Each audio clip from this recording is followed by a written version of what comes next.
saurare barkar haka. Yau za mu kawo muku wayar Ganduje wadda ya cikin tashin hankali sakamakon tattauna da Rabi'u Musa Kwankwaso yayi tare da Bola Ahmed Tinubu. Kafin mu kawo maka wayar kai tsaye, muna roƙar ka idan yau ne farkon shigo ka wannan channel namu mai albarka, ka danna mana subscribing sannan ka danna alamar ƙararrawa. Mun gode, muna godiya sosai.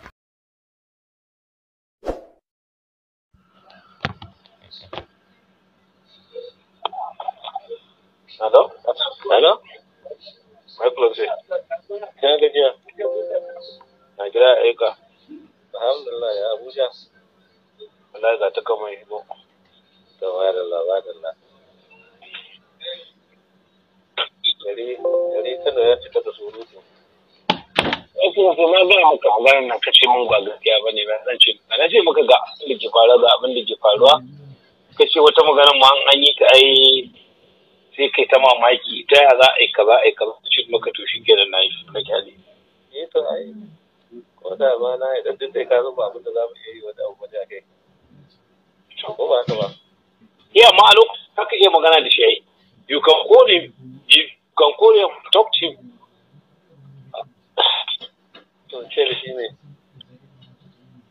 ba abin da zan iya cewa sai ina ganin Kwankwaso is alternative for us ai ba damuwa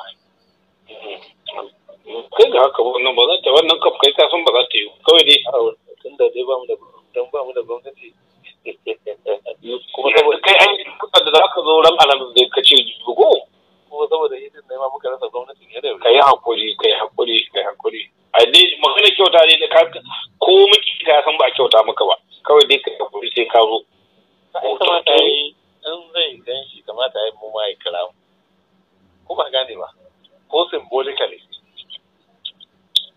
hakan zai ka dai hakuri kai hakuri Allah ya kawo ka lafiya kuma shi abubuwan nan wani Allah